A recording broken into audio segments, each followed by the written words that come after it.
বন্ধুরা, ভিডিওটি শুরু করার আগে তোমাদের আবারও মনে করিয়ে দিই, আমাদের হোয়াটসঅ্যাপ নাম্বার আমরা ডেসক্রিপশন বক্সে দিয়ে রেখেছি।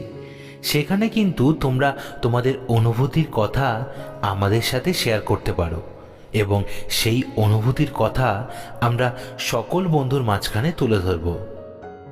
তাহলে একদম দেরি করো না, চটপট টাইপ করে পাঠিয়ে দাও তোমাদের অনুভূতির কথা আমাদের এই হোয়াটসঅ্যাপ নাম্বারে। তাহলে চলো সরাসরি আজকের ভিডিওতে আমরা চলে যাই।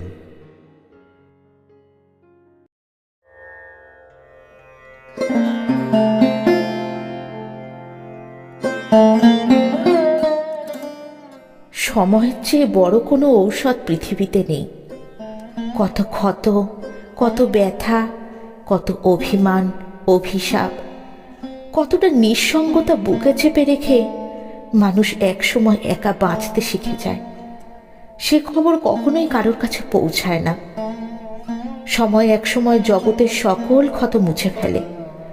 কারো জন্যই অনেক সময় পর আর বুকের ভেতর হাঁসফাঁস লাগে না। কারোর অবহেলায় নিজেকে পৃথিবীর সবচেয়ে অসহায় মানুষটিও বলে মনে হয় না। কারো অযত্নে কিছু এসে যায় না।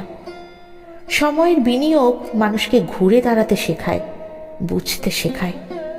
পৃথিবীতে কোনো কিছুই তো আমি সাথে করে নিয়ে আসিনি, কোনো কিছুই আমার নয়। কোনো কিছুর প্রতি আমার একার তো অধিকার নেই। যেটুকু পাচ্ছি সেটুকুই বরং আমার পাওয়ার কথা। যেটুকু হারাচ্ছি সেটুকু আসলে কখনোই আমার ছিল না। জীবনে হারিয়েছি অনেক কিছুই, কখনো স্বপ্ন, কখনো প্রিয় সম্পর্ক, হারিয়েছি অনেক প্রিয় মুহূর্ত। কখনো হয়তো নিজেকে তবু বেঁচে থাকার শক্তি খুঁজে নিই প্রতিটা নতুন সকালে। হারিয়েছি অনেক কিছুই, কিন্তু সত্যি কি হারিয়েছি কিছু? যা আমার ছিল তা কি আদৌ আমার ছিল?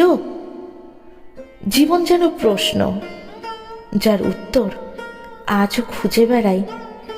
হয়তো জীবনের আসল মানে যা হারিয়েছি তা ফেরত পাবো না জানি, তবু মাঝে মাঝে মনে হয় যদি একটু পেছন ফিরে যেতে পারতাম, কিছু কি ঠিক করতে পারতাম।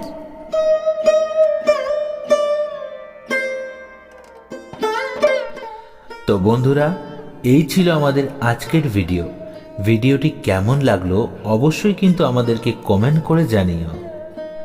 ফেসবুক পেজ থেকে যে সকল বন্ধুরা আমাদেরকে শুনছো, অবশ্যই কিন্তু আমাদের পেজটিকে ফলো করতে ভুলো না। আর তোমরা যারা নতুন আমাদেরকে শুনছো, অবশ্যই কিন্তু আমাদের চ্যানেলটিকে সাবস্ক্রাইব করে দিও। তো বন্ধুরা, আজকে এই পর্যন্ত। আগামীকাল ফিরে আসছি আবারও নতুন কোনো ভিডিও নিয়ে। ততক্ষণ তোমরা সকলে ভালো থেকো, সুস্থ থেকো।